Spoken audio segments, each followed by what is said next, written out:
ראיתי עכשיו פרסומת של עורכת דין שמספרת שרוב מקרי הגירושים מסתיימים במלחמה.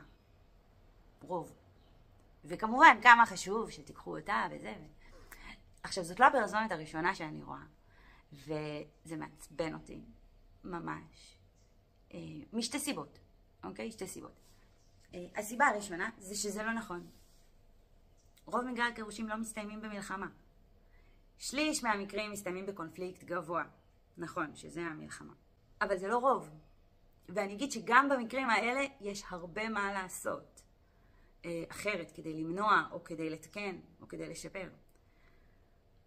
אבל זה לא רוב וזה לא חייב להיות אתם.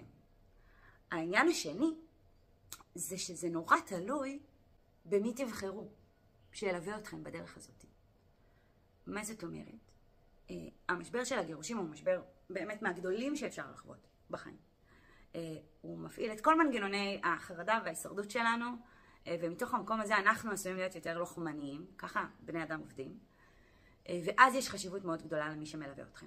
אם תבחרו בן אדם שהוא לוחמני, שהוא לא רואה בעיניים שהוא ככה, מה שתקבלו, תקבלו מלחמה.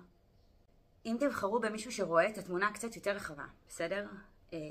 את החשיבות של התהליך הזה עכשיו, גם לעוד 2 ולעוד 5, שמבין שאתם נפרדים כזוג, אבל אתם עדיין הורים, אוקיי? אתם צריכים ללמוד לנהל את הדבר הזה בטוב בשביל הילדים, וגם בשבילכם.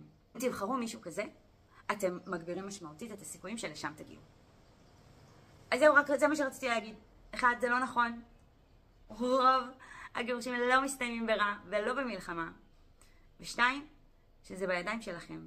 וזה נורא חשוב במי תבחרו שינהל את התהליך הזה.